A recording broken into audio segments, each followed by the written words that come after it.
I baptize thee, Catherine, in the name of the Father, and the Son, and the Holy Ghost. No one who had ever seen Catherine Morland in her infancy would have supposed her born to be a heroine. Her situation in life, the character of her father and mother, and her own person and disposition were all equally against her. A family of 10 children, of course, will always be called a fine family, where there are heads and arms and legs enough for the number. But the Morlands were in general very plain, and Catherine, for many years of her life, as plain as any. Neither was it very wonderful that Catherine, who had by nature nothing heroic about her, should prefer cricket and baseball to dolls and books. But by the age of 15, appearances were mending. Catherine Morland was in training for a heroine.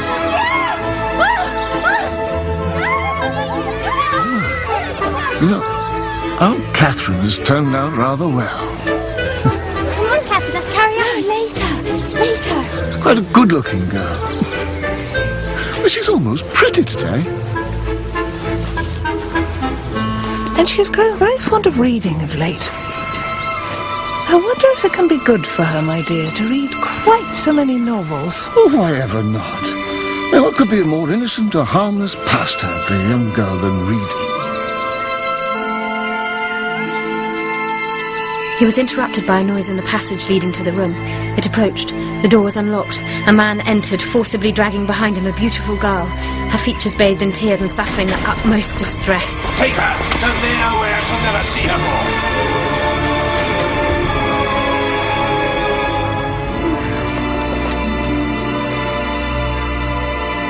Kathy? What are you doing? Nothing. What do you want, anyway? Mr. and Mrs. Allen are here. Mother says you have to come straight away.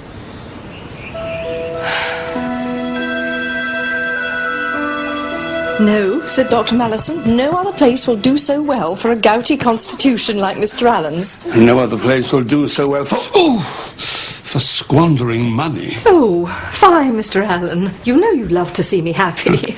And thinking of that... Well, Catherine is young to go, but look, Mrs. Allen for protection. I see no danger in it. She's a good girl. I think we can trust her. Why, Catherine, how you've grown. Quite the young lady, isn't she, Mr. Allen? Mr. and Mrs. Allen come with an invitation, Catherine. We would like you to accompany us to Bath for a time. For when a young lady is to be a heroine, something must and will happen to throw adventure in her way.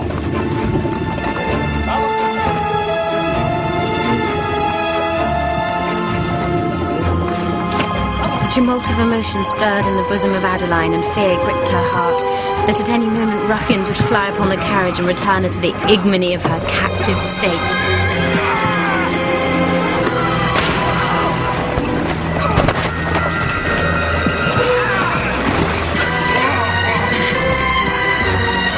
Mrs. Allen.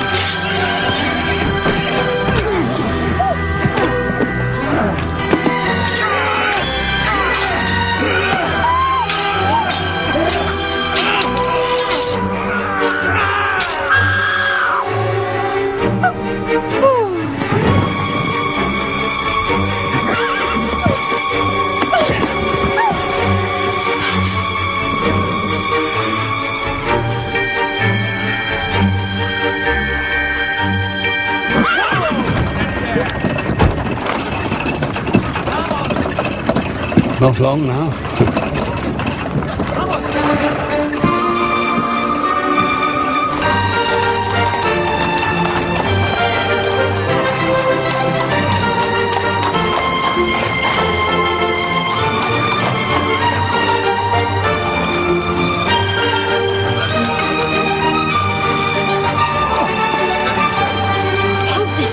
Is not quite the smartest to dress, but for myself, I love to be at the centre of things. So do I. There's a little peach that's ripe for plucking.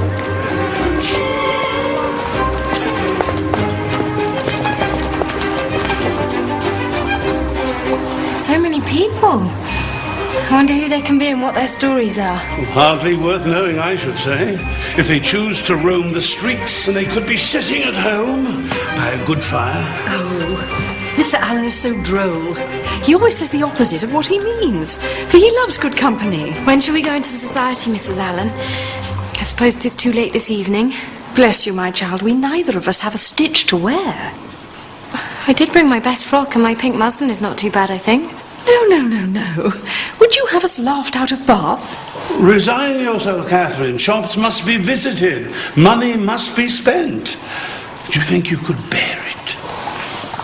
Very easily, sir.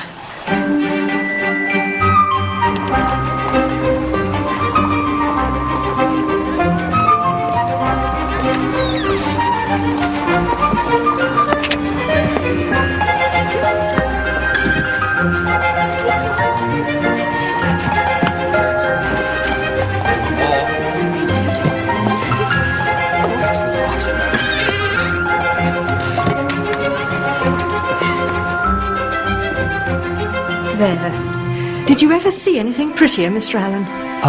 Other than yourself, do you mean, my dear?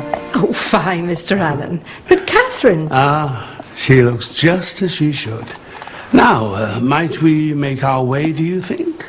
I entertain high hopes about arriving at the rooms by midnight. How he teases us, Catherine. Midnight, indeed.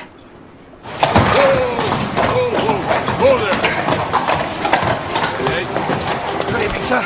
This way. Where do you go now, sir? This way, ladies.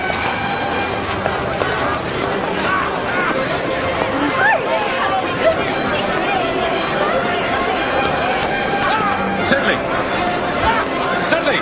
There you are. Is there anyone here? Well, not a soul, John. There's no one here at all. What did you mean?